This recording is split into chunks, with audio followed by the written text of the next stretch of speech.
area here. We have one off the coast of Africa here. This one is forecast to move this way and possibly develop in this area here. This has a 60% chance of development, which 10%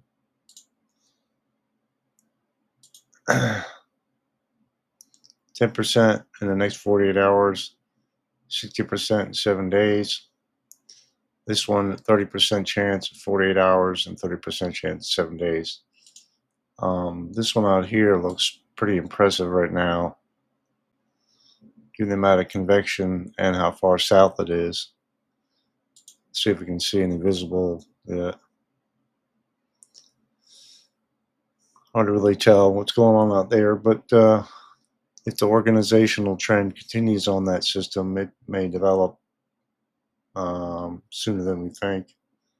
Going back to the long wave infrared, deep convection, like we said, with that system out here. We have Erin out here. Northerly shear currently affecting Erin, which is causing it to be to weaken some, kind of one-sided right now.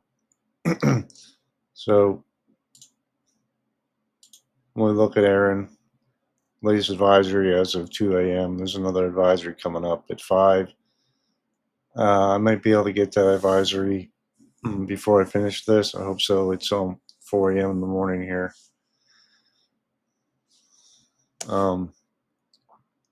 So current central pressure 953, high sustained winds 120, moving slowly to the northwest at 7 miles an hour. So what are the main impacts going to be from Erin here? First of all, let's look at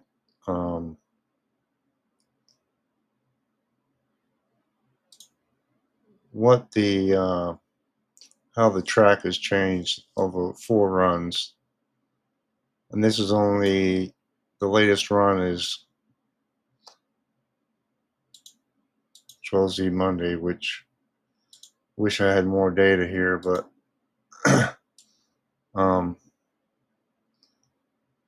see the trend across all runs has been to the left, to the left, to the left, and slower, right?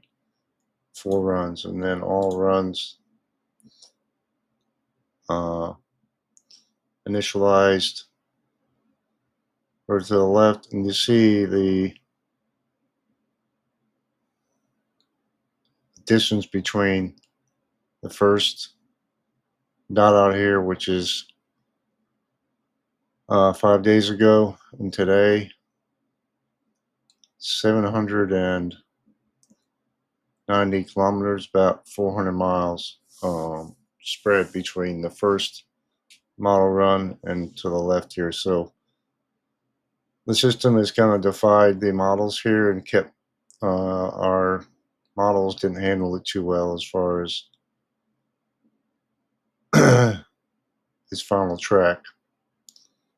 We're lucky though, because it's still not forecast to directly impact land. Sorry about that. I'm not sure why that's like that. Category 3 here, not a high chance of staying in category 2 for a little while, then maybe going back to cat 3 as it moves north some between Bermuda and the east coast of the United States.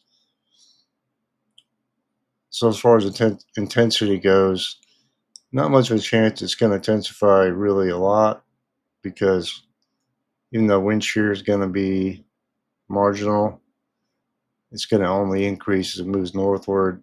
Sea surface temps are going to decrease. Relative humidity is going to really decrease, and heat content, of course, decreases too. So max potential intensity decreases as well. This is the National Hurricane Center issued cone as of 03 UTC, which is like first thing in the morning here.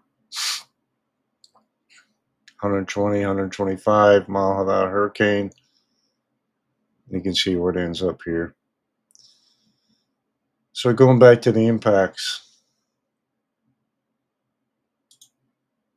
we're going to have, this is a output showing tropical storm force wind possibilities as the storm moves through. You can see the Outer Banks here have a 30 to 40% chance of having tropical storm force winds impact them, and I think this may be a little bit underdone. Bermuda as well, especially maybe as it makes its turn. It's going to make a pretty sharp turn to the right here as you go through time. And this is like, we're looking at this, moving slowly Thursday, Friday. So the system's still going to be with us all week, really. Hurricane force wind potential. We move to the next. This is 50 knot wind potential, 58 mile per hour. Still some high winds just offshore. And if you got know any fish out here in the between Bermuda and then southeast coast, you might want to let them know. Get out of the way. And hurricane force winds, of course, in a small area moving northward here. Really, the biggest threat, to be honest with you, is going to be surge, not surge, high waves, followed by wind and potential storm surge here on the coast.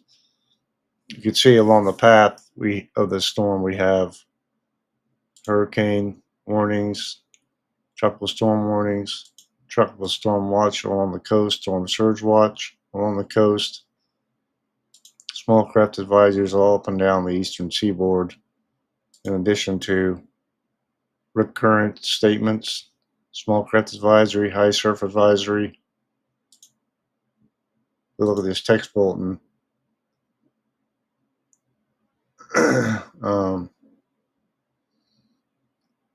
Breaking waves up to 6 feet.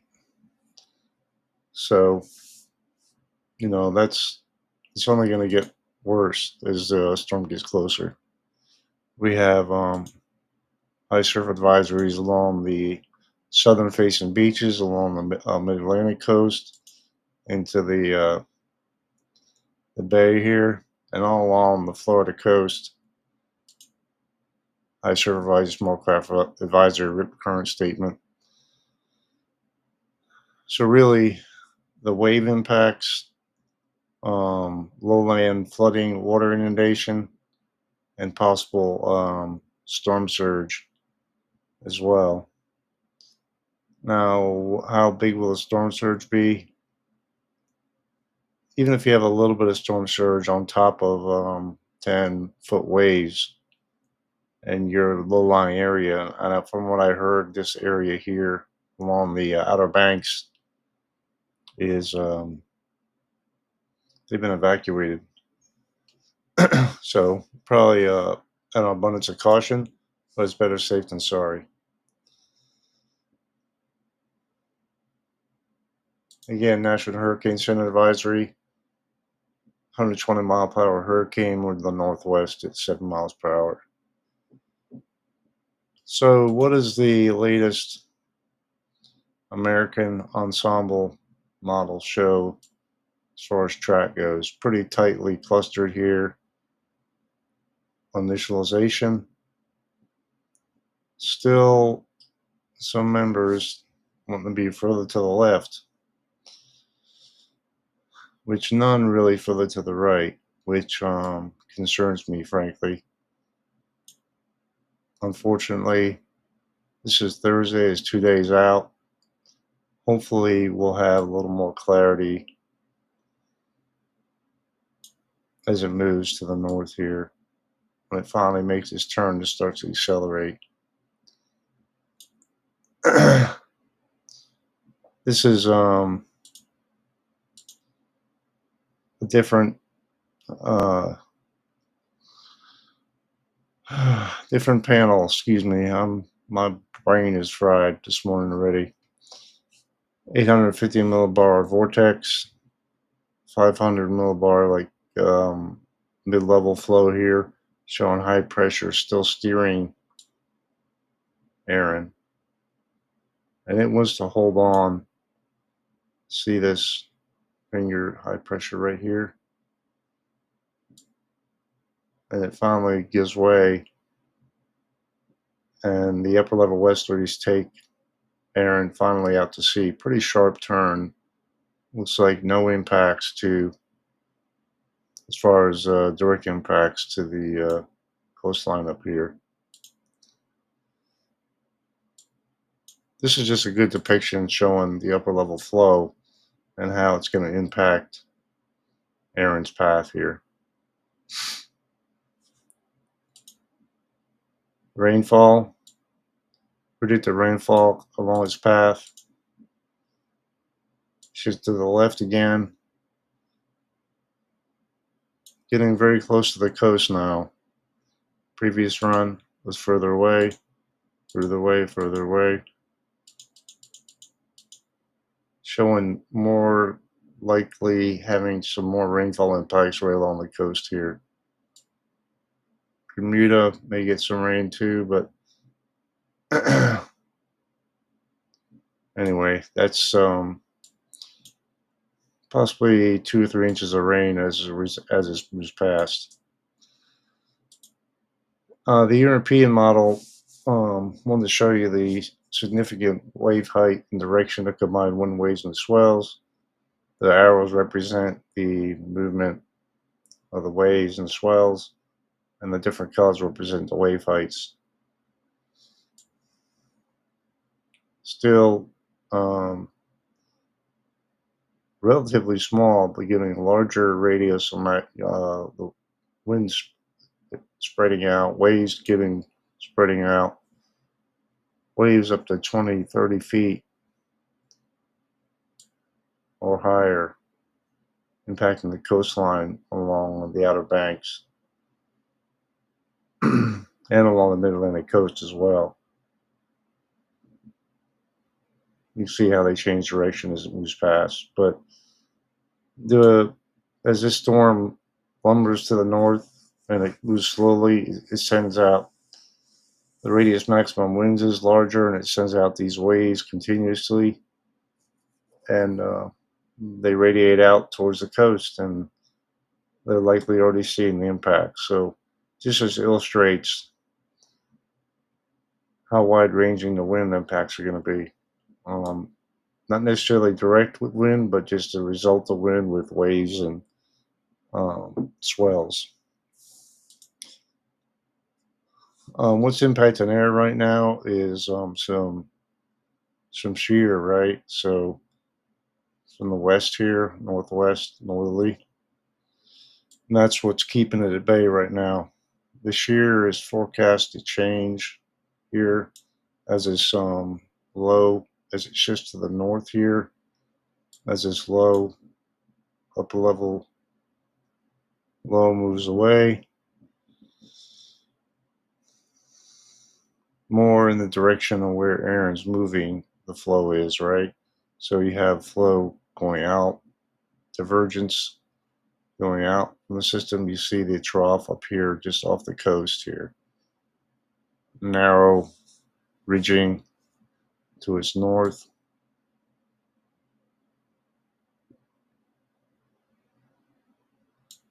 Really too close for comfort here, if you ask me. This is the half-speed hurricane model. Quite a lot of divergence here aloft. And that's what's likely causing it to expand in size while also keeping it pretty intense as it moves through here. This is a depiction of the infrared satellite loop, the structure of Erin. This depicts it pretty well right now, I'd say. And it's moving to the northwest. Kind of disheveled appearance, but you see what happens here when we get further out in time.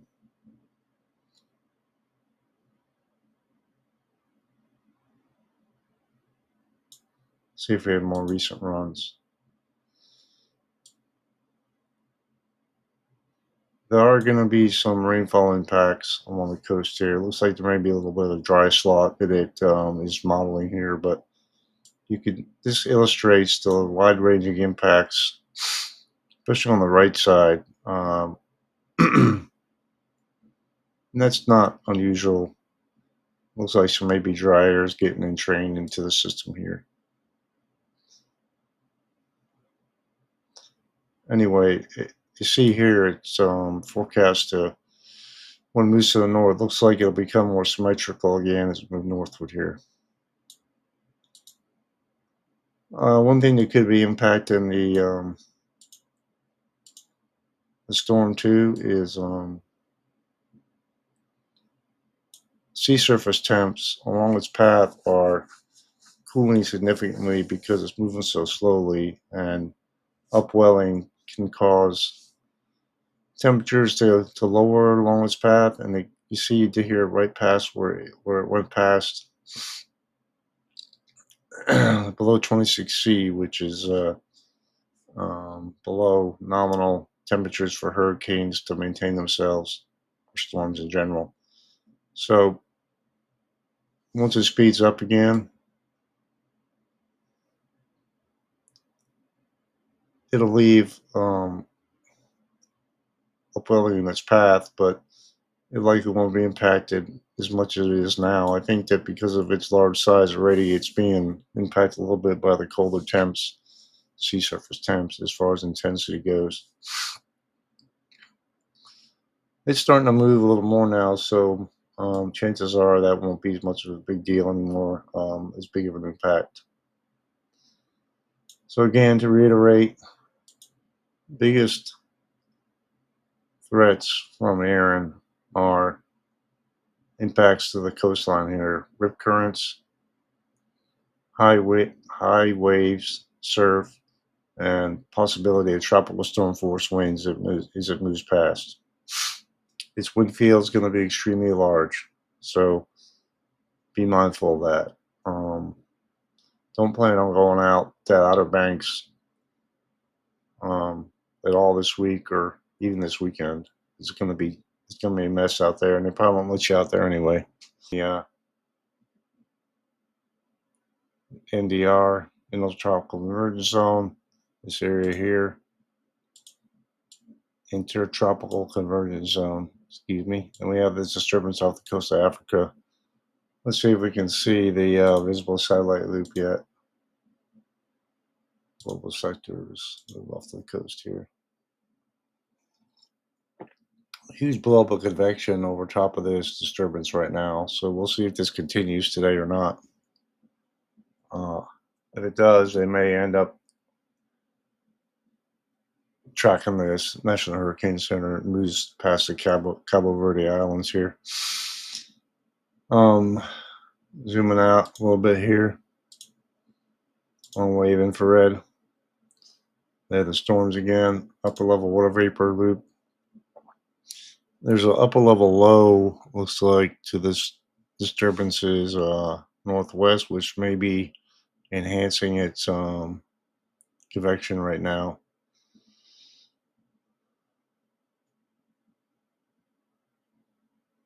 Of course, there's Erin, and there's the other pocket of disturbance moving to the west here.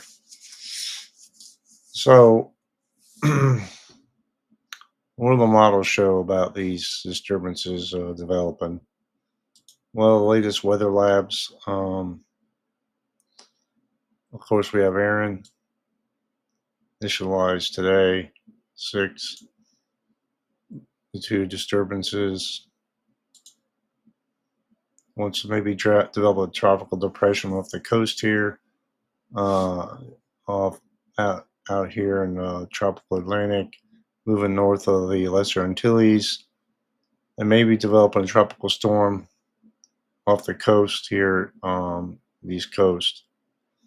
The other system out there doesn't seem to want to do much after that. And the National Hurricane Center has also said conditions out here have become less favorable as it moves further to the west.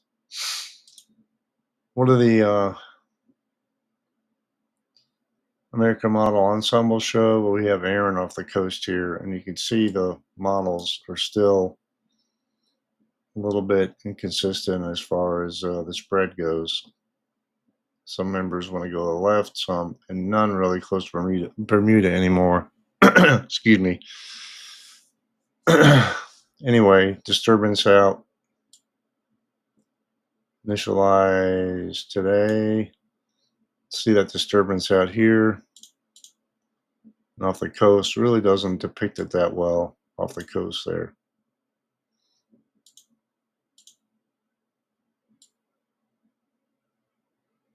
This disturbance wants to move to the west here. GEPS. This is the Super Ensemble, excuse me. Doesn't really want to do much with it. Not very impressive. The same with the disturbance off the coast here. If we look at the GEFS model, this is the American Model Ensemble, okay? So tightly clustered Erin right there. Of course, model spread and uncertainty gets further to the as we move further out here. There's the other disturbance. There's the third one out here in the deep tropical Atlantic. GFS really doesn't latch on to a really strong solution until, not strong, but maybe wants to develop something when it gets north of the Caribbean Sea or the Leeward Islands. Let's see what happens here with Erin. Some of the models want to hang it back and move it a lot slower, but we'll see what happens there. Disturbance a bit further out in time here. This is out to August 26, 7 days from now. Quite a bit of spread, and maybe some stuff may be developing in the tropical Pacific here. So not a lot of model agreement very far out. Initialize these disturbances. Maybe get something developed here. We'll see, but not a lot of agreement further out. So we're just going to have to watch this on the next couple of days. What is the European model show? Similar here. Really doesn't want to get much going here until we get further out in time. And this is the end of the run. I don't have the latest run in. Maybe you want to get something going here north of the Bahamas. But overall, the models aren't in very. I'm not sure why we're at 60% development chances. Because I'm not really seeing a strong signal right now. Maybe the National Hurricane Center knows something I don't. So what's a GFS model depict here on the surface? There's a 200 millibar wind speed, streamlines right underneath from shear, that low out there in the main development region. Same thing. This low off the coast here. The low that was in moving north of the Leeward Islands here on the 23rd. Really doesn't want to develop anything. High pressure may be building over top of it as it gets see quite unfavorable conditions till it gets north of the Leeward Islands. High pressure alofts and divergence aloft, but a trough again developing off the east coast of the U.S. Pretty deep trough. Picks it up, takes it out to sea. With no other further development showing up, although the GFS may have something out here way out in time in September, but hard to really know what's going to happen there. That's too far out. So what is the European show? This is operational run.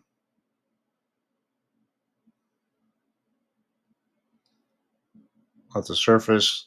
Once develop a 1010 millibar low north of the Bahamas here in the same area where Erin is. And one of the things to keep in mind is if it goes over the same area where Erin just went, the sea surface temps are going to be lower, so the thermodynamic environment may not be optimal as it tries to go through the same area Erin did. What does the Euro AI model show? Same kind of scenario. Maybe once develop something, move it out to sea here. There's a deep low develops over the northeast U.S. here in Canada. GFS model, it's a surface showing that low, those two lows out in the tropical Atlantic. Once develop something north of the Caribbean, Leeward Islands, Bahamas, move it out to sea. You can see it has other disturbance, this tropical wave moving through the flow here. And this run wants to develop that storm out here in the Gulf way out in September. So that's roughly almost 2 weeks from now. Really hard to plan for that. So don't play into the hype. It looks like it's want to bring some energy.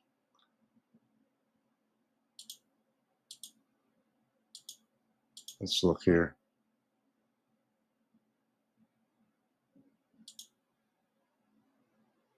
See where it gets the energy from.